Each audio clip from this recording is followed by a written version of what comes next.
Anthony for three. We see Willis coming out. Won the NBA championship. Have the first pick in the 1985 NBA college draft. Season ends the hands of the Chicago Bulls. Reggie Miller is tied the game. Still, the Spurs are your world champions. New York Knicks select Kristaps Porzingis.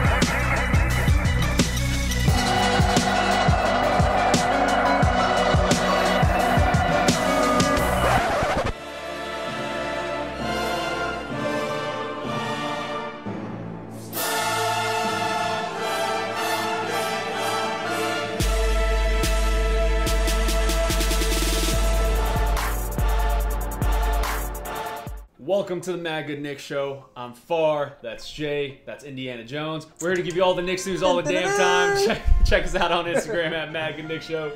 T, my man, what's going on? What's up, brother? Don't touch that. Where'd you get that thing from? You know, Flamekeepers Hat Club. Shout out to them. Temple of Doom? Shout out. All right, since we last spoke, Legend of the Hidden Temples. Since we last spoke, the Knicks went 2-1, beating Jay's gonna have you back. Sacramento What's up, brother? 118-91, losing to Cleveland, which we'll talk about, 104-101, and then beating Utah 106-101. That was such a messed So up game, man. the opening banter, you know, we like to keep it light, but let's talk about LeBron real quick. I just want to set the King table. of New York? Where do you Really, start? dude? I'm gonna set this table Come on, real quick. man. So Where he do you did start? say King of New York and all that nonsense. Yeah. Like I think the best thing that I said about him is he took one subway ride and wanted to fight That was everybody. bull. A 19-year-old pushed him bullshit. 3 times. That 19-year-old is our guy. That's what I'm happy about. 190 pounds. Thoughts, guys? No, you basically hit on that. You know what, LeBron? That's all I gotta say about you, bro. Nah, all jokes aside, man, you come to New York, you're able to ride the subway, whoop-de-doo. You feel like the king of New York, man. Like, dude, seriously, be humble about your shit. We smacked you in Cleveland early in the season. You came, you beat us. You guys were getting smacked the whole entire game. You got lucky. KP got in a little foul trouble. All right, you guys pulled off the win. Kudos. You're lucky it's Kanter, not Noah, talking about you in Cleveland. Yeah, man. Yeah. Yo, Don't just make wait, me bring man. out Noah. It's 1-1 right now. We got something for you. You better prep for the playoffs. I think the main thing also is like Jordan, for example, who everyone you feel the need to compare yourself to, and a lot of your fans do. Like Jordan, he would have put it on the court. He's not gonna stand on top of a 19-year-old. He's gonna tell a 19-year-old, "Yo, guard me so I can dunk on you." And that's a difference, LeBron. You are a drama queen. You heard it here first. He would have You invited heard it you here to first. Yeah, right. All right, restaurant. Enough about LeBron. We're probably gonna talk about him a lot more. Let's take it to the first segment.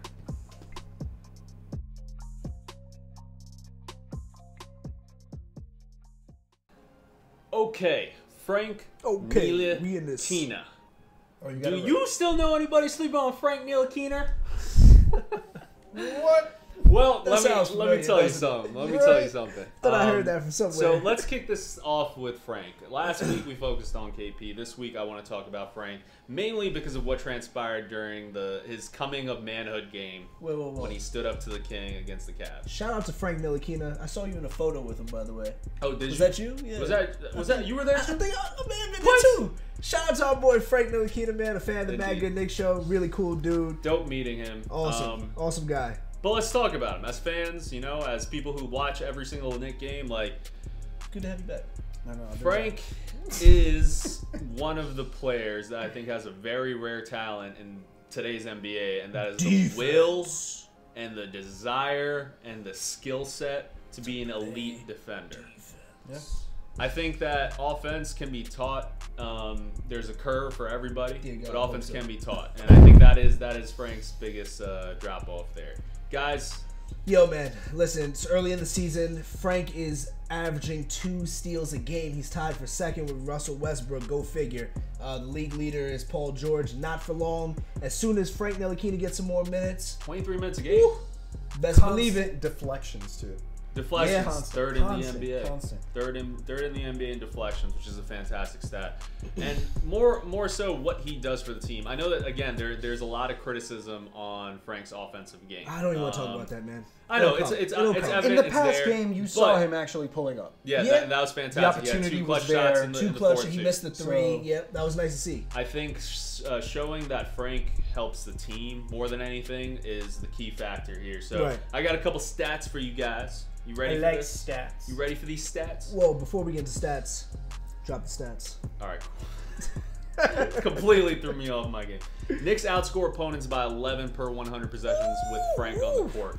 That's why Knicks he's in there give in the up fourth. 102.4 points per 100 possessions with Frank on the court, which is 8th in the NBA. Okay, now. On the contrary, 108.7 points per game without Frank, which is 29th in the NBA. Okay. This comes from a 19-year-old rookie. I don't know many rookies that have the Hey, look ability at to that. make that kind of I love it. impact. Thanks. What do you guys Yo, besides that, I think it's tremendous. Like you said, not too many 19-year-old rookies have this kind of impact, and usually when they do have an impact on the game, it's usually offensively. So this is a thing of beauty. Jay, I know you have to be feeling some type of way because we've had you on the show numerous times saying that, you know, Frank is not living up to this and that, blah, blah, we should have drafted him. I get all that, his offensive deficgencies, but you got to be proud of my man on the defensive end. I am proud he's gaining my respect, especially the way he like to hear it. speaks. Watching that interview the other day that he had at halftime and how much the team is actually rallying behind him. So he has my respect. Cool. I still feel some type of way though.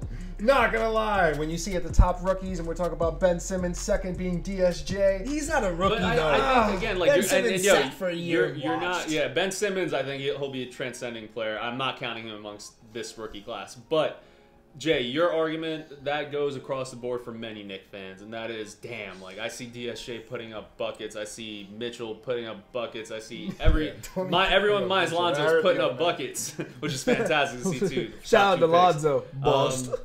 But I still think that rare commodity, I'd rather have a rare commodity that you can chisel the offensive game through versus a offensive game and trying to teach them defense. Because I think that does not work in the NBA. So I have a great weird sex analogy for you. Oh, so shit, here we I go. would As not always, expect anything as less. always. Welcome to the MadGood Knicks show, guys. This to me is like rare as in the sense of having a girl with a third boob, but it's not that big of a boob. It's a rare commodity, yes. I'm sorry, But Jay. it's still- I have to disagree with you, man. Listen, he is second in steals. I said this before, but what I didn't get at is the leader, Paul George, is averaging 16 minutes more per night. That is And he's tied with absurd. Russell Westbrook, who's averaging 14 more minutes a night. Let me help your analogy here I mean, too. come on, man. It's like ahead, it's this like guy can defend. it's like a lady with a large peach, you know? She got, Ooh, she we got the love big ladies booty. with large peaches. Like she comes with that and nothing. We can speak to this when we met him, that the type of guy he was, he didn't seem to be rattled by the environment he was in. He seems to be He was chilling. just chilling. There was nothing. You know what I mean? Very Him playing even against keel. LeBron, they're on the court together for a reason. He Yeah. wasn't looking at LeBron. He wasn't putting LeBron on a pedestal. Yeah. Which is nice to see. Him pushing LeBron was nothing to him. He was just like, it could have been anybody. And Could have been MJ on the let's- court. get out Let's the wrap way. it Get up out with the this. way. Let's wrap it up with this. I think Frank, that type of mentality, the even keelness, the lack of any kind of real shakiness in his game and his demeanor, that's gonna what's translate. needed for New York. Yeah, it's gonna translate. Anyone with a hyper personality fails in New York like that. We've had a lot of comments on Instagram ripping him about his offense. Guys, it'll come. Take it easy. It'll come. Take some time. All right, let's take it to the next segment.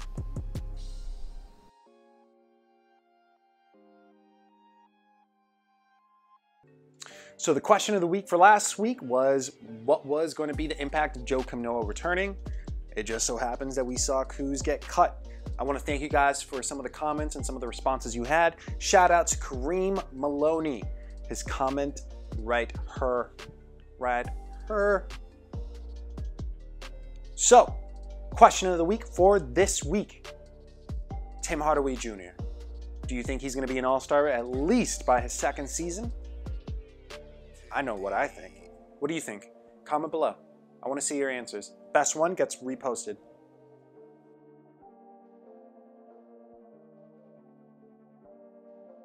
All right, pop quiz time. Guess who is ranked number 14 in points per game, and even better than that, top 10 in points per game per 100 possessions. Ooh, I think I New know. York I think I know. Knickerbocker. The New York Knickerbockers. I knew it. One of the Surprise! reasons that is hell of an offensive performance by the team collectively. Collectively, what for Hornacek has done for this team, in terms of the type of ball movement. Ball moves. We talk about KP. Then there's Tim Hardaway Jr. too, who we have to talk about. Hit him with the shimmy, Jay. The Timmy shimmy, baby. Hit it up. Yo, arguably, Tim Hardaway could be, and this is arguable, so I know. Is I know this gonna be- blasphemous? Is this blasphemous? Wait, hold on. Can we cue the blasphemous Is quote? this blasphemous? Tim Hardaway could be to thank for the Knicks' success this season.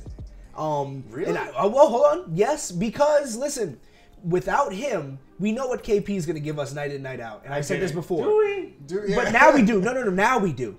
I'm not saying we did. Now we do. Okay. KP is going to give us 30 points roughly every single night, right? Okay. Yeah. Without his sidekick, without his Robin and Tim Hardaway Jr., chances are we're not going to win majority of these games. And how many times this season, I'm so sorry about that. How many times this season has Tim Hardaway come up big for us in the fourth quarter, come Multiple up big times. with big shots? I mean, come on, guys. Like, His give fourth him quarter credit. game, I mean, it's pretty damn good.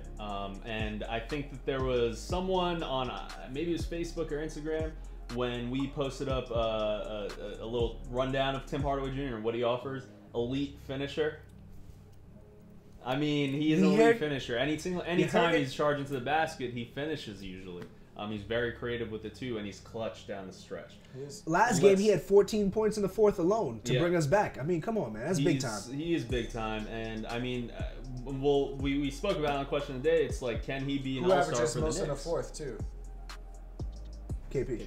Yeah, 8.9. There you go. So KP's number one. Let's take this back a little bit. Coach Hornacek. Starts with him.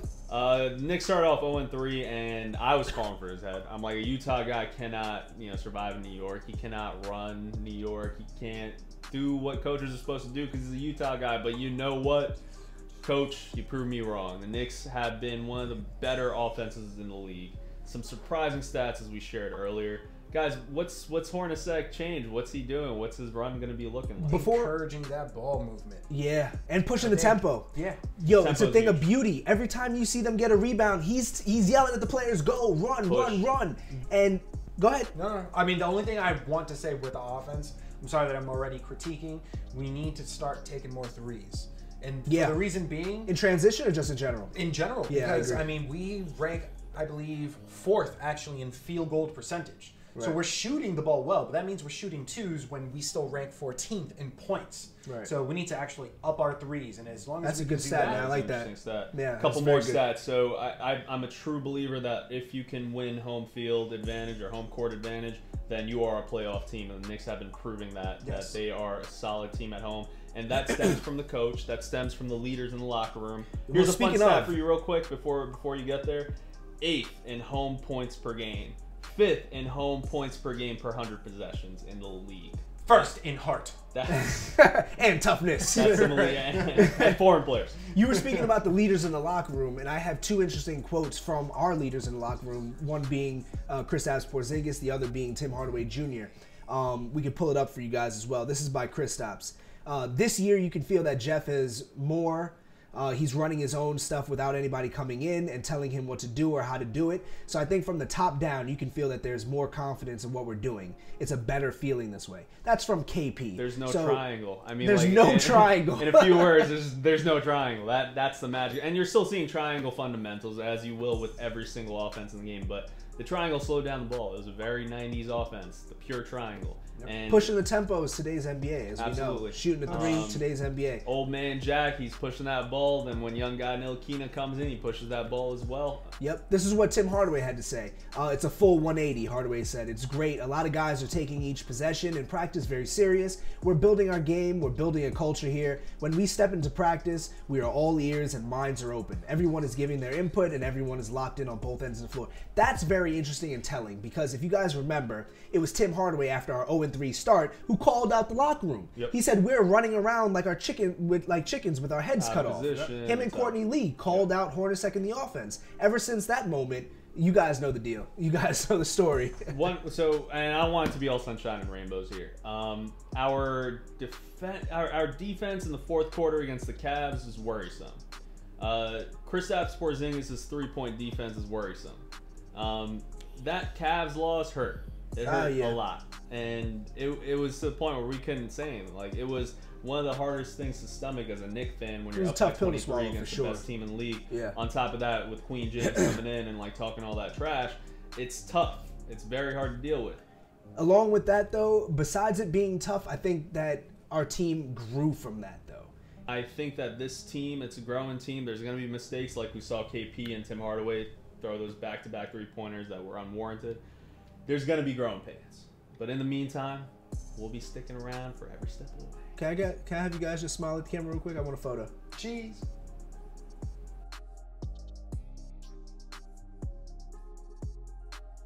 Legendary pickup games, Chris Brickley.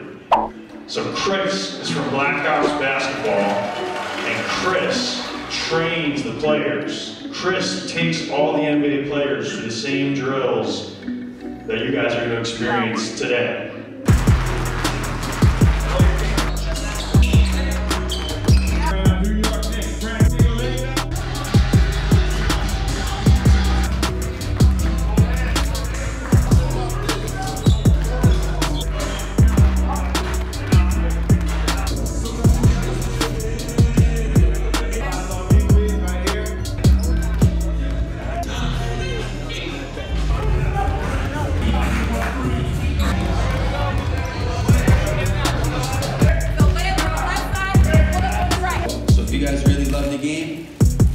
Dedicate your lives to it.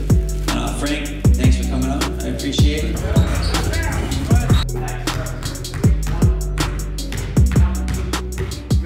Perfect. Yeah, it's great, man. This is the first time I've ever played youth basketball games.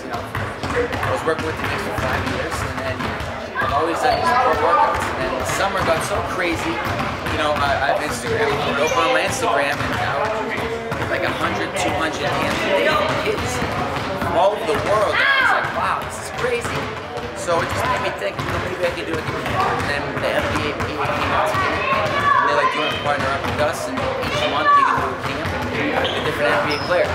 So I was like, that's dope. So, I got Frank, I'm hoping to get Melo, J.R. Smith, I'm hoping to get some really good guys along the way. I'd love for you guys to come, to all of them. And it's just fun, man. You work with all these NBA guys, and then once you start working with the kids, it's just, it brings a different type level of happiness.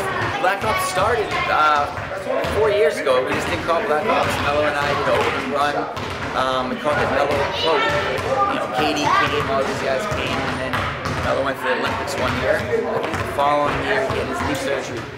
So this off season he was ready to go, and we were like, let's do some runs.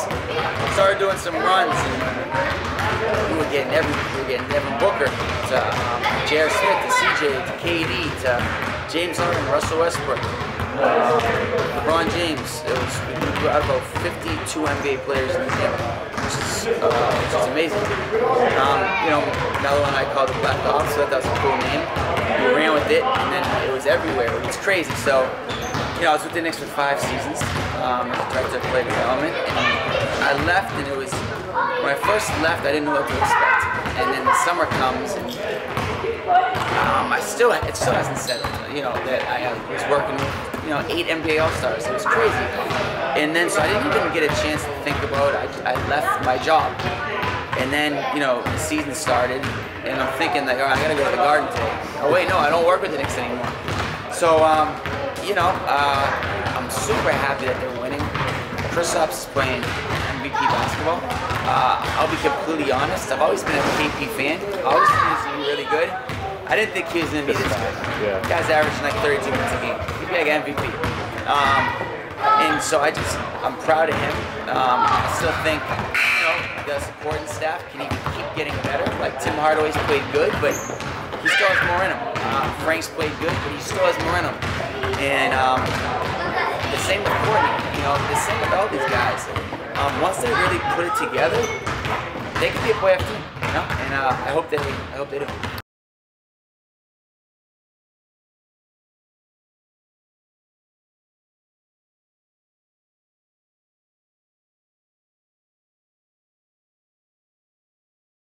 Well, and we're back with another Young Core Diaries. Young studs on the Knicks. That is the mission statement of Mary, a.k.a. Mills and Perry. I love that. We're keeping a young core, and we're going to be updating you guys every week. You guys know the drill. First guy up, Dougie McBuckets. McBuckets, bam! 25 years old. Yo, this is a guy I followed since Creighton. Big fan of his. I'm not really shocked at what he's doing on the Knicks. I know you guys may be. I just want to see him shoot the ball more. He's averaging 8 points per game in only 22 minutes. Bro, but that's not all. He's averaging 60% from field goal. Go figure. 40% from three. What? 87 from free throw. This guy has a legit chance to go the ultimate 90 free throw, 50 field goal, 43. I think Dougie just needs to shoot more, man. I love your motion on offense. I love Dougie, and I hope he keeps it up. I just want to see a little bit more confidence in that three-point shot. I think he can get that three-point shot to be so money, especially the offense that I mean, he's shooting 40. Just a little bit higher, like 43. Anyway, hit the Novak. Next man up, Enes the Menace. Enes the Menace, man. What can I say about this guy? He's damn near averaging a double-double. But I think what I want to talk about is how he just became an instant fan favorite and Knick for life. Oh, yeah. Borderline Chris Childs, dare I say, for the New York Knicks. He's the first man who stepped up to LeBron when LeBron tried to punk Frank on our home court. Didn't happen. He's the first one to step to Frank's defense. Verbally as well, and then after the game, calling him Princess James and all that stuff. I think what Enes is doing is A, understanding the market that he's in, and B, using it to his advantage. He knows what New York is. New York eats up words. Yeah. New York loves the type of stuff that Enes spews.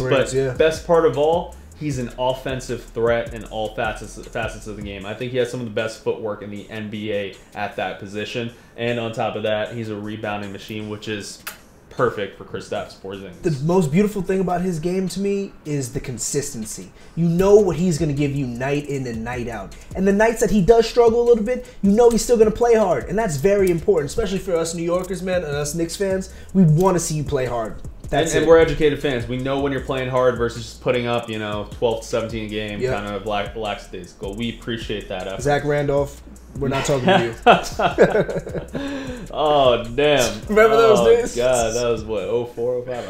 All right. Next guy up, Damyeon Dotson. Woo! So he's in the G League as we speak right now, but he is getting that two-way contract, so he goes back and forth. Last game in the NBA that he got serious minutes, he put up 14 points, went 2 of 3 from three-point. The kid can shoot, and most importantly, he can play defense. Currently in the G League, he has 2 games under his belt, 38 minutes, which is a lot of playing time, which is fantastic to see. He's averaging 5 for 13 on the field goals, roughly right around 9 rebounds per game, we'll say, right? Yeah, 9 rebounds per game, 13.5 points, and 1.5 steals with 1.5 assists. This kid can play. He can all-out play. He's an older rookie, too, at 22, 23 years old, 4-year college guy. And on top of that, I can't opine on his defense enough. If he's going to be our future shooting guard, I mean, Tim Hardaway obviously is, but if he can somehow find his way in the mix, Frank Ntilikina and Damyeon Dotson in the backcourt, I would love to see that for opposing offenses. You know, as you remember, when we drafted Damyeon Dotson, I was telling you guys that he's a real steal. He's no Kuzma, but I thought he was a real steal, and I think he's proven that in the limited amount of minutes. Very limited minutes. I think once those limits increase, I think we'll be in good shape. Who's next? Yeah. My man. The young core. This is the epitome of the young core, the face of the franchise. Kristaps, the unicorn. Porzingis, a.k.a. the Unigoat. So we've gotten a lot of fan comments lately, especially on Instagram. Why is KP struggling, especially the past 2 games? I think it goes a little deeper than that. As you guys know, Jay mentioned earlier that KP was coming off of, a game off that he took due to the elbow and ankle injuries he had. His next game back was against the Cavs. He struggled early in that game. I get it. Cavs were throwing many looks at him. They threw Crowder. They had Fry on him. They had JR. Many different looks. Okay, I get it. My biggest concern about that, and I'm going to briefly touch on it, he missed 2 free throws late. And that's what really hurt.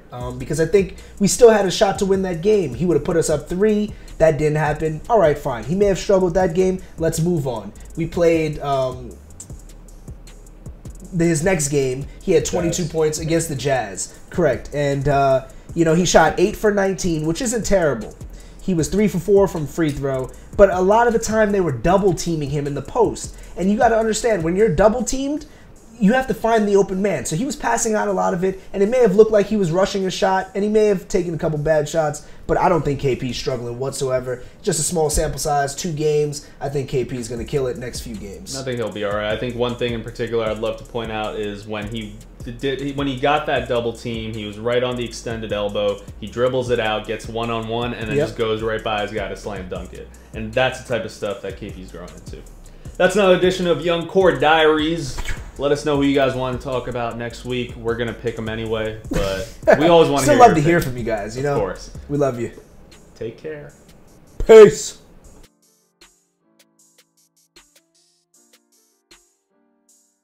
That's going to do it for another edition of the MadGood Knicks show. Remember the question of the week. Tim Hardaway Jr., will he be an All-Star within the first 2 seasons with the Knicks? What do you guys think? Make sure you drop the line below. Guys, any last words? Yeah, I got a few. I'm surprised this hat stood on my head this whole entire episode. I'm surprised we haven't caught a curse or something for it. Shut up, boy. Kalima. Oh, man, I've been getting slack for this hat, man. I love this hat, man. This is my good luck hat. It's a dope hat. We love your hat. We love you. We love your hat. The Knicks have been surprising. Just keep surprising us. 8-6, man. I wasn't expecting this start. It's a lot of fun as fans to watch this team, and I think that's exactly what Mills and Perry had intended. What is it, Smerry? It's Mary. Mary. Hey, man, so we got this thing called MadGood Knicks show. You should watch it sometime. Stay Hit tuned, us up man. on Instagram. All that good stuff. Subscribe. We'll catch you guys next week. Peace. Deuces. What's up, guys? This is your boy TK, aka John Legend, as you guys know. I want to thank you guys for watching, and please make sure you do subscribe. And if you like what you saw from previous episodes, or if you just like our faces, make sure you hit that subscribe button below. But wait, please hit that like, comment, and share as well. I'll see you guys next time. Peace.